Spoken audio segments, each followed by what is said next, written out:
Greetings and welcome back to the channel. This is Todd coming at you again from the back porch. I'd love to be doing some reviews from back down on the river or somewhere else, but man, the weather's just been so terrible. We had Hurricane Ida coming through. Now, it didn't hit us here in Mobile, but we were on the edges of it and it lasted forever. And then a tropical depression was right in on the heels of that. That did roll over us, and it's just rained, and not little bits, for days and days. It's been difficult to even get outside of work. And guess what? I work outside, so it's been fun. Anyway,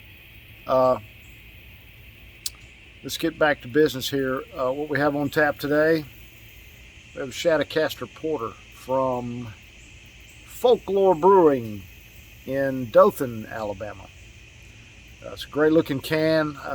You can see the Huey helicopters on there. Fort Rucker is a Army base located there in Dothan, and there's a lot of Huey and helicopter pilots that are stationed and operate out of that base. And this beer is kind of a tip of the hat, as they say on the website, to those guys, which is great. What those guys do is pretty amazing stuff. So good on you. Anyway, I'd be straight up lying if I didn't tell you I'm already excited about this one because I've had it. I bought a 6-pack just on a hunch. I love porters and stouts, and over the years it's just become increasingly difficult to find good porters and stouts. The world is full of IPAs and sours.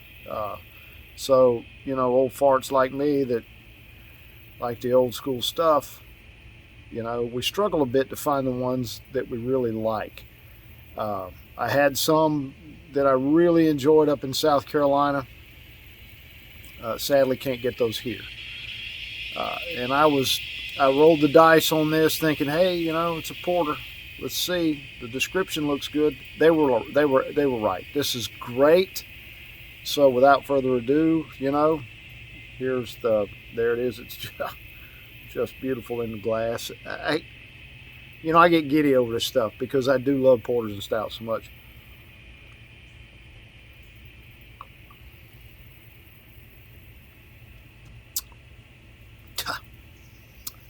That's just great. It's just great. It's everything you want in a porter.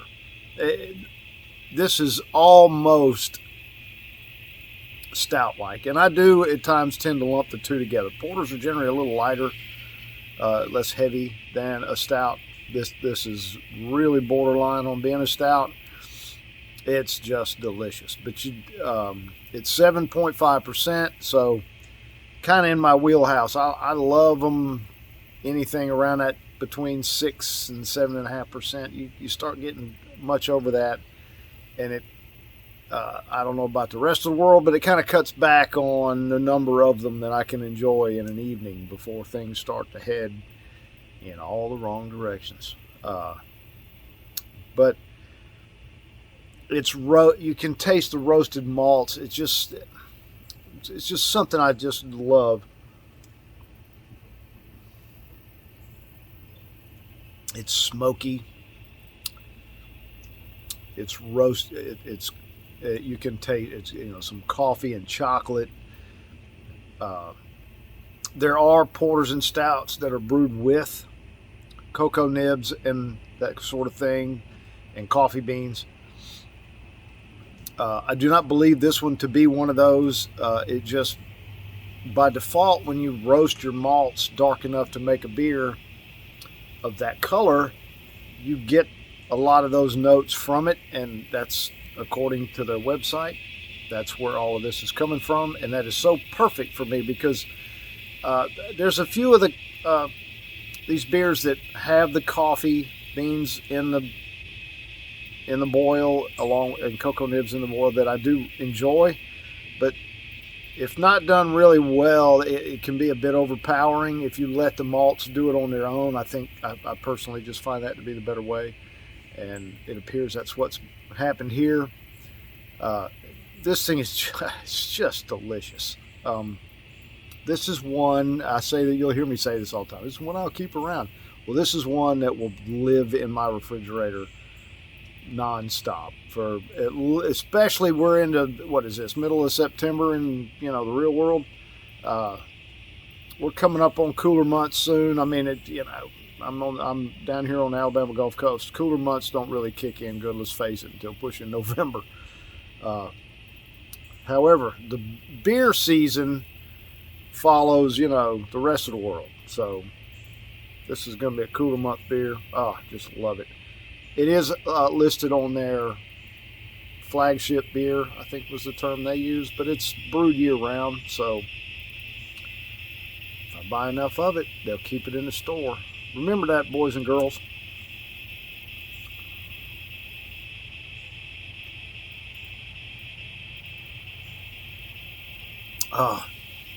I think it's 30 IBUs. There's just enough hop on the finish to break up, the caramel from the dark malts, which would be overpoweringly sweet, just cloyingly sweet. This is not that. The coffee and the chocolate and the caramel is just fantastic with a little bit of hop character. This beer is so well done. I could sit here and rave on it for until you got sick of it. So I won't do that to you. I'm looking at my timer. I'm up 7 minutes of nonsense. I like to keep these things down to 5. I'll edit out some of the crap at the beginning and the end, and we'll get it down close to that for you guys. But well done, Folklore. I mean, just well done. I don't have enough good things to say about this. I get so excited about porters, stouts, because they're just increasingly difficult to find a good one. This is a good one. So I did get up and go fishing this morning. Finally got a little break in the weather. Fish were hungry, so I need to go get ready to make some nice fish tacos for dinner. Mrs. Beer Reviewer will be happy about that, even though she hates beer. So, without further ado, we'll close this thing up, as usual, with me telling you to please enjoy your adult malted beverages responsibly.